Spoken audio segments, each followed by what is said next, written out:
Hi guys, what is going on? So we have the crossover event, full patch notes. We get to know now what's going on from Thursday onwards.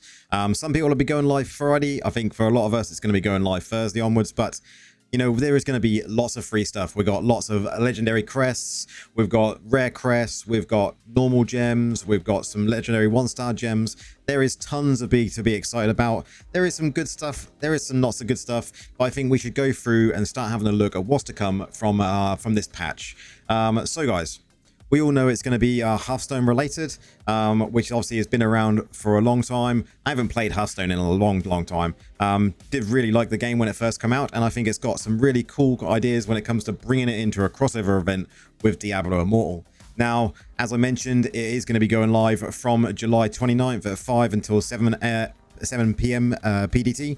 And yeah, from then on out, we're going to be able to kind of go through, do all the events that's coming, and get all this nice free stuff that we all like to collect. Now, so basically, what's it going to require then? So we're going to be getting these cards, and I think a lot of you are already seeing the cards. They're going to be Mage, Warrior, Hunter, Priest, there's Warlock, Shaman, Paladin, Druid, Rogue, all based on the Warcraft classes. Now, these cards you're going to be able to collect, and they're going to be able to do things in 2 of the events that we get on a regular basis that have been revamped. Trial of the Hordes and the Fractured Plane have been altered to make it so we can have this dynamic or dramatic card-based mechanic that's going to warp the gameplay completely. Is what it says here, warps the gameplay completely. I think that sounds really interesting, sounds a lot of fun. We know that events do become quite stale when you just get repeated events. Now having a mix up with this definitely makes it a little bit more interesting. I think a little bit more fun for people that like to play different events. So we won't go too much into the cards. We'll kind of go through them once it goes live into the game. I think is the best thing for us to do. Now there is going to be a special Hearthstone card back for if you do play the game. So if you log in during this time, you are going to be able to collect that as long as your immortal character is above level 10. You've also got some freebies here straight away. We've got claim login rewards. Additionally, there's also going to be a redeem promo code. The code here is going to grant us all of these below. But the login rewards, as I mentioned, is going to be 1 2-star new gem, the Manaflux legendary gem. You're going to get 10 legendary crests. If you don't have 10 always saved for the Mirror Jewel events, this is the time to just save them and keep them for Mirror Jewels because you're getting them for free, so why not?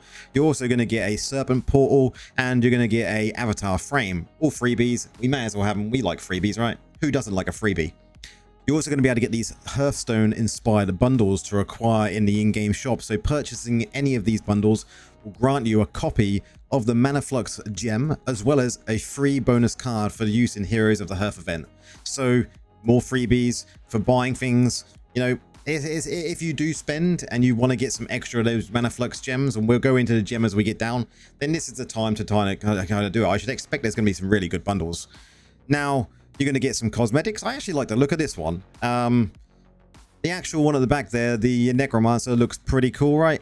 We'll have to see kind of what this looks like on all the characters once it's in game. I think we'll go through them on a live stream maybe and have a look to see which one we prefer.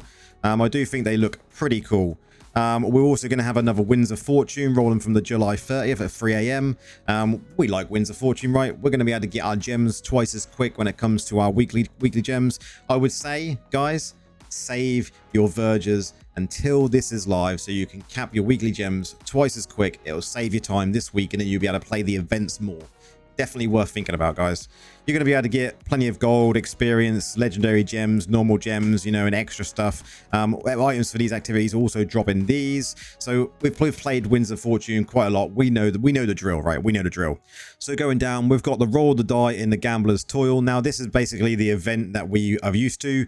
You'll be able to gain these throughout the month, where we'll be able to get rewards as we go through. It's like the event center that we have now, isn't it? You know, we're all used to this now. It's, we're going to have Survivor's Bane, Conqueror, Alley of Blood, Wild Brawl, and you'll be able to going to be able to earn all of these items as you progress through that. And this is all freebies, right? So all of this is free. Doesn't seem a lot, but you got 16 normal gems in there, 10 legendary 1-star gems, some set items, some legendary items, telluric pearls that we always like. I think this is quite good how they do this now. I still miss the original the event center though. I like that original event center. Then we've got Slay in Trial of the Hearth. So this is basically what we're going to be doing. We're going to be able to use these 2 cards to increase or to do something extra in the gameplay, make it a little bit more fun while we're actually playing the battles. It's going to be interesting. I think we'll probably end up doing this on maybe live stream and seeing what it's like throughout the week. Then we're going to have Survive the Enchanted Plains. So Fractured Plains has been mixed up, so you're going to be able to use these cards also in them. Now, next part we're going to be talking about is this legendary 2-star, the Manaflux legendary gem. Now, we did talk about this on the stream yesterday, and I think we went into quite in-depth conversation about whether it's going to be good, not so good. But I think the general consensus is, I think if you're maybe a free-to-play, and you do happen to get this to level 8, then you should probably use it if you haven't got a Crimson Bell hit. But I think out of the event gems that we've had recently, this one is probably lowest of the pile, sadly. I think the effects sound really, really cool, but the 4 seconds that it's available for when it comes to the Ragnaros and the ooze and the stunning people and the burning your enemies, I think in PvP, it just drops that right down to like 1.8 seconds when you have Barons and Misery Elixir. So maybe it's not really viable for PvP. We'll see if it's viable in PvE. There may be some little niche build that can use it, but I think it's definitely worth trying out, and I most probably will level it out just to try it out and see if there is something that we've missed when it comes to reading the description. But we'll have to wait and see what this brings. We're going to have modifying the gem drop table, which we all like, so you can actually get more of these gems as you're going through using them. You're going to have a 50% increased chance that it's going to be the Manaflux gem. Now, another one, I love these familiar skins are great, right? I really, really like them. I want to get both. So you're going to be able to get these. One, you're going to be able to just get the standard, I think it's the Core Rager, and the Lil Ragnaros familiar skins will be yours to try and collect for a limited time. Purchasing any bundle in the in-game shop while the event is live will get you the Core Rager skin. So all you have to do is purchase one of the bundles and you're going to get the Core Rager skin. And while Lil Ragnaros will be granted to you on your 8th draw from the Phantom Market. Annoyingly, it's on the 8th draw. A lot of people are going to complain about that, I suppose, because it is a kind of a pay to win. But, it is what it is. If you do buy the Phantom Cosmetic, you're going to get a cool Lil Ragnaros familiar skin. And I think it's going to be cool. We've got the Phantom Market Cosmetic, and actually this is growing on me. The more I see the design, the more it's growing on me. Whether I will go ahead and get this one, I don't know yet, but I think it is very Hearthstone and very World of Warcraft. It's definitely based on those. And yeah, I think it's going to look cool in game, and it's going to be different models for the male and female as well, which is something they haven't done before when it comes to male and females different cosmetics. Feature updates. So guys, to keep only 16 legendary gems in the drop pool for the Elder Rifts, we're removing the following gems from the drop table. These are going to be removed from the drop table, so you'll no longer be able to get them during Elder Rifts. So Frozen Heart, Moss Thorn, and Respite Stone. To me, I think that's a good choice that they've dropped these out from the pool now. There's just too many gems, right? If we have these in the gem pool drop, it's just going to be an increase in the amount of times we have to run to get the gems we want. Survivor's Bane Druid Skill Edition. Good call this one is. I did notice that these were missing when we had Survivor's Bane last. So they added in Werewolf, Werebear, and Surging Stone, which is really, really good. Surging Stone is only going to be unlocked when you completed the in-game achievement to upgrade level 2 during the Druid's single match. New Survivor's Bane changes. So Survivor's Bane reveal, you'll be able to see the location of your nearest health pool when you have less than 30% health remaining. Additionally, we're reducing the damage of the Countess Bat Barrage attack. That barrage attack would always be the end of me. So many times that I have died to that. I am so glad they're reducing the damage. They've also improved the logic of the drop rate for items, so you're now more likely to receive items with affixes that complement the skills you currently have equipped. So it's going to be easier to do them achievements when it comes to collecting things like double monk, double necro, them skills that you need to get them achievements. They're also changing the Paragon tree and how simplified it's going to be. They've added a new button to the Paragon tree to allow you to unlock the entire tree with just a single click. My God. That is so good. Much, much better than what we've had recently. You're also going to be able to lock your Vanguard Charm into your inventory. Much better. You're not going to be able to kind of accidentally get rid of your Vanguard Charms in your inventory anymore. Wild Brawl Legendary Gem Updates. Legendary gems that use Resonant Gems for gem power to remain active will no longer become dormant during the Wild Brawl. I love this update. That part has been so annoying that your dormant, the gems go dormant because you can't have any resonance gems inside the Wild Brawl. So this is a really good change for people that like Wild Brawl, and I love Wild Brawl. Although the lag recently in Wild Brawl, I didn't like so much. They've also adjusted Inferno 4 to 8 difficulty CRs, so it looks like we're now going to be able to pre-farm. Everyone is going to be able to pre-farm in Inferno 8 going forward, ready for the Paragon 1000. So if you're at the CR, which is going to be here, CR is reduced in the open world from 51,050 to 48,690, which is great. Anyone now really who's in high I7 stuff should be able to go and farm at I8.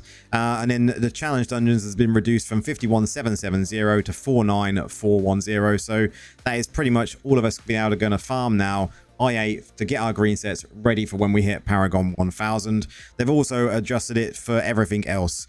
Now, they've done it with Heliquary bosses as well, right? So some of the Heliquary bosses have also had their CR reduced for in bosses 1 to 4 in Inferno 8, and in bosses 1 to 5 in Inferno 8 and 7, Heliquary gauntlets have been adjusted. So this is looking good for gauntlets, so people that haven't been able to do it recently can go ahead and do it. I love changes like this. It just means more people get to see the content that's there. And then that is the roundup, guys. So freebies this time round. Unbelievable. We're getting, like I said, we're getting 10 legendary crests. We're getting the 1-star Manaflux gem. We're going to be able to get one of those for just logging in. You're going to get a portal and a avatar frame. Always good to have. The promo code card collect will grant you free of every normal gem, 10 rare crests, a random legendary Hearthstone card. It's going to gain you a legendary item and a legendary weapon. Always worth having as well. You're going to be able to collect all of these Hearthstone cards as we go through the event, which is going to be really cool. And then you've got the Gambler's Toil event, which lasts a month, where you got all of them free items as well. So this patch is really, really good for free items. And then we've got the good old Wind of Fortune, which is going to be able to give us loads of extra gold, loads of extra stuff, and we're going to be able to collect our normal gems twice as quick. So guys, that is the rundown of the patch. I think it's great. It's looking like a really good patch. The actual 2-star gem, I think we're going to have to test out big time. I think it's because of Strife. Strife could ruin it for PvP, but we'll have to wait and see what it feels like once we get to the level 8 and give it a test. I think I will level it up just to see and give my people my opinion on it. I don't think it's going to be as OP as what we've had with Mornskull and Crimson Bellhit, but it's still going to be a gem that fits into something, and we just have to figure it out. So guys, if you like my content, whether it be Druid, Necro, or just these patch videos that we're doing, don't forget, like and subscribe to the channel. Come and jump into the Discord. Plenty of chats going on there about classes and builds and stuff like that. But until next time, guys, cheers for watching.